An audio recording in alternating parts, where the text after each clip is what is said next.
The hierarchy of power in the DC Universe is exactly where it was. Static, hanging in place, waiting for David Zaslav to finish stripping Warner Brothers for pots, but pretending like there's a long-term strategy and gesturing at dumb fanboys of one stripe or another to generate at least one weekend's worth of hype to get this or that project over the finish line, because all the headlining actors are also producers with co-financing deals in the productions they lined up before this whole thing started to shit the bed. This week's candidate is Black Adam, technically a spin-off of Shazam that the studio's been trying to get off the ground, with Dwayne "The Rock" Johnson in the title role for something like 12 years, long enough to keep Johnson from taking what you'd have to assume was every single offer Marvel could think of in the intervening decade, go back and forth between playing good Shazam or bad Shazam, settling on bad Shazam, the studio to decide bad Shazam actually warranted his own movie, when Johnson went from a B-grade movie star to the only movie star, not named Tom Cruise, and for that movie to arrive reconceived with only a passing mention of its own base franchise, instead as more of a soft relaunch of a brand refresh for the ongoing dumpster fire of the DC Extended Universe by way of a thoroughly spoiled post-credits cameo appearance made possible by two actors sharing an agent who happens to be The Rock's business manager and co-producer of his movies. So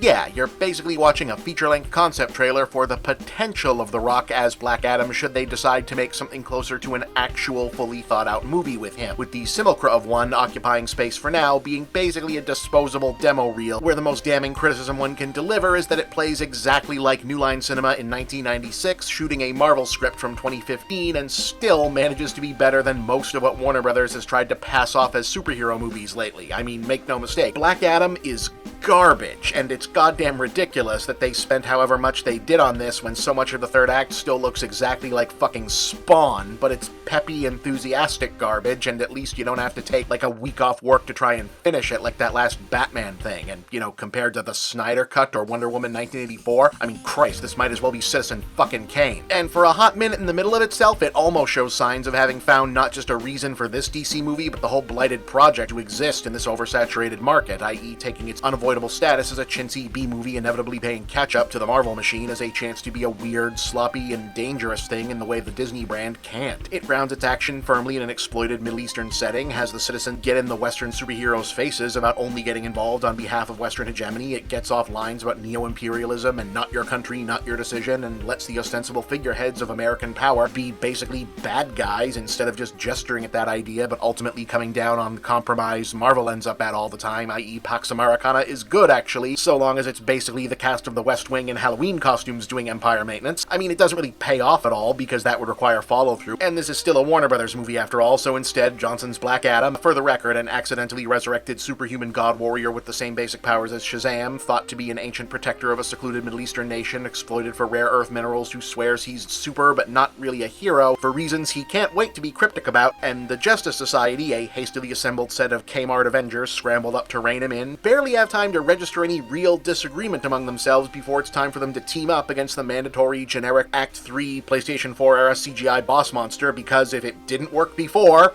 and it hasn't, maybe it'll work now? Another weird thing is that it's another superhero entry like The Boys that's sort of arguing with a version of the genre that doesn't actually exist in terms of deconstruction. Black Adam isn't really evil or even all that mean, and he doesn't have much in the way of a coherent ideology. The sole thing that supposedly makes him bad versus the other superheroes, here exemplified by the Justice Society, is that he's entirely willing to kill his enemies, but like, every superhero does that now, and has for a while. Like, Superman kills people, Batman kills people, Aquaman kills a lot of people. The Avengers do tons of war crimes, and then they did a whole movie about how not letting them do war crimes would be the worst war crime. So by the time the Justice Society shows up here, like, hey, we're the by-the-book superheroes, stop killing people, it's like, since when? What kind of candy-ass super team is this? Birkenstocks here beheads people, and she comes from like the island of gender studies. But the Justice Society themselves are kind of a hoot, honestly. Well-cast, fun actors, each given a costume and exactly one character trait, because they figure by now everyone will just fill in the blanks for a genre entry this paint by numbers. So our setup is bald, mean, not Superman versus Angry Bird, sleepy drama queen, Patrick Star, and the CW. Everybody's got good chemistry, especially the young characters. There's some fun back and forth, and I like the relationship between Black Adam and the single mom and little kid who wake him up, even though it's fully telegraphed where that's all expected to go. If they make more of these, especially if you remember like the last decade or so of Black Adam appearances in DC. Mostly I'd like to see what this looked like 4 or 5 cuts ago, when presumably there was more character stuff that they chopped out to make this stupid third act. Like I said, it's not good, like,